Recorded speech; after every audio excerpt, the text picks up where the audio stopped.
आइए दोस्तों समझते हैं। आज़ादी के बाद 1947 में दो देशों का निर्माण हुआ, एक भारत और एक पाकिस्तान। लेकिन भारत एक ही पार्ट में था, लेकिन पाकिस्तान के दो पार्ट थे, एक वेस्ट पाकिस्तान और एक ईस्ट पाकिस्तान।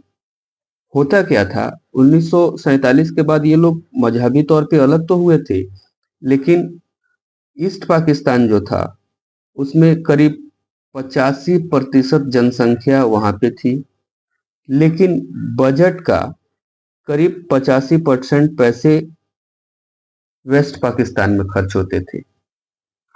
ये सब देखते हुए यहाँ के लोग लगे आवाज उठाने।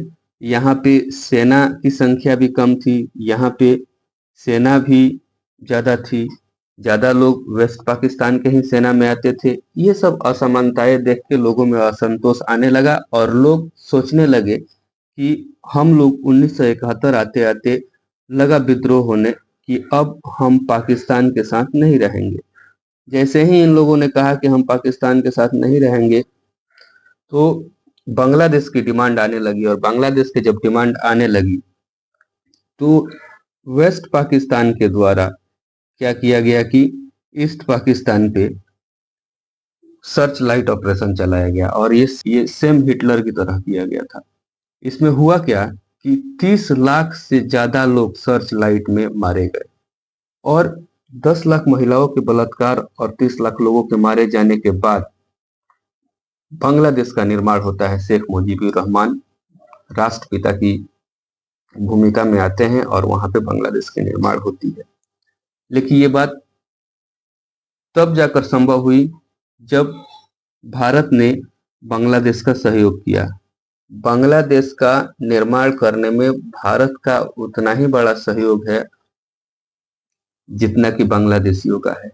बांग्लादेशियों से उस तरह की सहयोग हमें नहीं लगता है कि भारत ने किसी को किया होगा। बांग्लादेशियों को भारत ने सारी चीजें दी, उनको ट्रेनिंग, हथियार, पैसे, सारी चीजें दी। उसके बाद बांग्लादेश का निर्माण हुआ।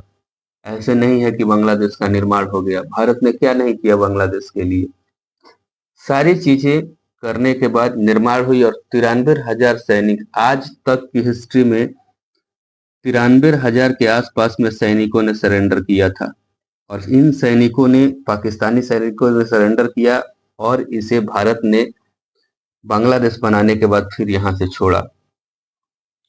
ये सब इतना कुछ होने के बाद, जिस देश पे इस तरह का अत्याचार पाकिस्तान ने किया हो बांग्लादेश बनने के दौरान, वो वो देश हालिया घटना के अनुसार पाकिस्तान के, ये पाकिस्तान है, पाकिस्तान के फॉरेन सेक्रेटरी जाते हैं बांग्लादेश के फॉरेन सेक्रेटरी से मिलने, और वहां के जो भी उच्चायुक्त वगैरह हैं उनसे मिलने जाते हैं।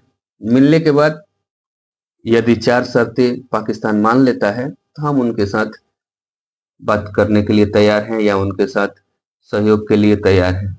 वो 4 बातें क्या थी, आइए समझते हैं।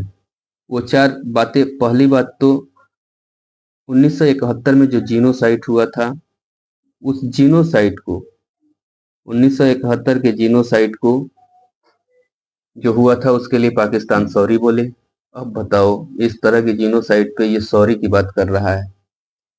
जो जीनोसाइड हुआ था उसके लिए कंपनसेशन मिले, मतलब कि करीब 450 करोड़ रुपए का कंपनसेशन मिले इसे, मतलब कि इसको पाकिस्तान दे।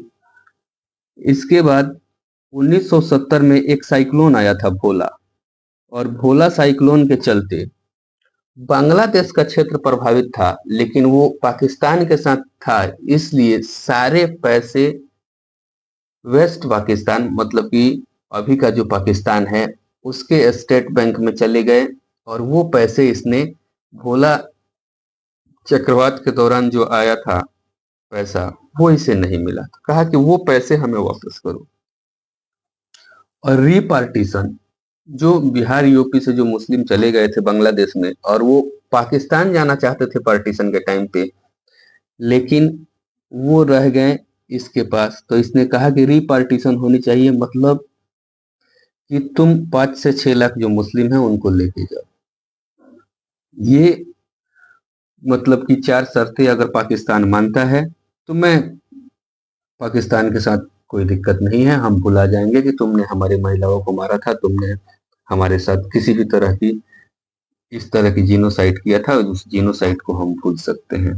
अब आप क्या कह सकते हैं, इस तरह के लोगों के लिए ऐसी मानसिकता रखने वाला मोहम्मद यूनूस और इसकी सरकार, ये बांग्लादेश इस भिखारी से पैसे मांग रहा है कि तुम हमें 450 करोड़ दो और मैं सारी चीजें भूल जाऊंगा। ये चीजें ये कहाँ से दे पाएगा ये भिखारी?